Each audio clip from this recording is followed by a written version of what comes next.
Okay, hi guys. So this is your part 2 of your review on the law on contracts. So number 1, okay no. What are the stages of the contract? Okay. So mas madaling tandaan, sabihin niyo lang NPC, no? NPC. Ano yun sir na NPC? So number 1, we have N for negotiation, P for perfection, and number 3 we have consummation. Okay. Number 1, no, negotiation. Ano ba yung negotiation? No, it is the preparation or conception or generation. Involves preliminary negotiations and bargaining discussion of terms and conditions with no arrival yet of a definite agreement. Kung saan, here is where the parties provide for their offers and a bargain to each other. So, sa definition pa lang, gets mo na agad, no? Kahit skip mo na to, sabi mo, dali naman pala, sir. So, again, kalmahan nyo, bibigay tayo ng example. So, malay nyo, di ba? No. Okay, so example natin tayo dito, no? So, let's say, for example, nasa palengke kayo, tapos, bibili kayo doon sa palengke, maraming prutas, no? So, kung isipin nyo, pumunta kayo doon, magsasabi yung tendera sa inyo, uy, bilhin mo tong ano to, saging na to, kasi ito yung pinaka masarap saging. Sabi naman, yung isang ano, nakapak doon, baka magkano yun ate, magkano yun tiyo, diba? So, nasabi naman yung tendera, ano yan,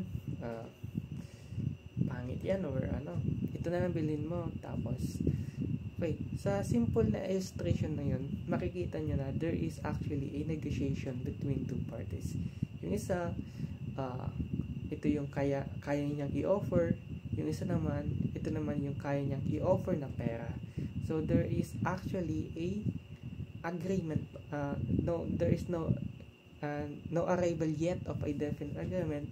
There is only a negotiation between two persons. O, nag-uusap pa lang sila dito. There is only a preparation or conception between two parties. So, ganun po, no? Sa stage 1, there is a plan muna, no? There is a preparation muna bago mag-arrive ng definite agreement. Okay? So, number 2, we have perfection. Sa perfection po, dito na po yung when the parties have already come to a definite agreement. Kanina wala pang agreement, di ba na? Dito sa perfection, nag-agree na yung isang party at yung kabilang party. There is a meeting of minds na there is a perfection of the mind, no? On a definite subject matter and a valid cause on all the essential elements are present. Pwede din, lagay natin yung form or delivery in sum. Okay na. Sabi yung essential elements natin, tandaan yung COC. We have consent. Meron siyang consent. No? Consent. Tandaan po yun. No? Consent. We have object. And consideration. Okay. Okay. Sa essential elements daw, sabi dito, pwede din ilagay yung delivery na. Okay. So, perfection, again, kanina, di ba, nasa tindahan na kayo. Ito yung nabili mong saging. Tapos, binigyan mo siya ng 120 pesos. Again, there is a consent. Kasi pumayag ka na yun ang bilhin mo. Then, yung isang kabilang party, yun na rin yung bayad na gusto niyang ma-receive. Ano yung object doon? There's a definite, a subject matter, yung saging na yun, no?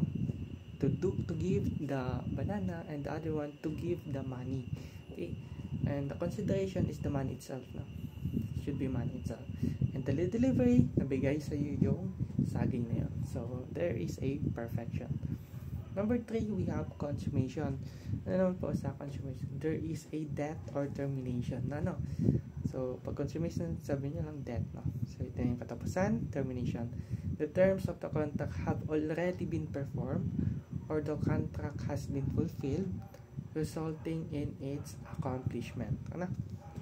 So, kung na-fulfill na, nandyan na sa'yo, wala nang, no more other things, wala nang, no other liabilities between the two parties, okay na kayo sa bawat isa, then there is already a consummation, no? So yung saging na yun, kakainin mo na, no? Sayo na talaga yun. Yung all the personal rights of that saging na yun, so sayo na yun. So ibang tindahan naman, ganun ulit. Again, yung stages of a contract, number 1, negotiation, number 2, perfection, and number 3, consummation. So that's it, guys. So these are the part 2 stages of contract. Thank you.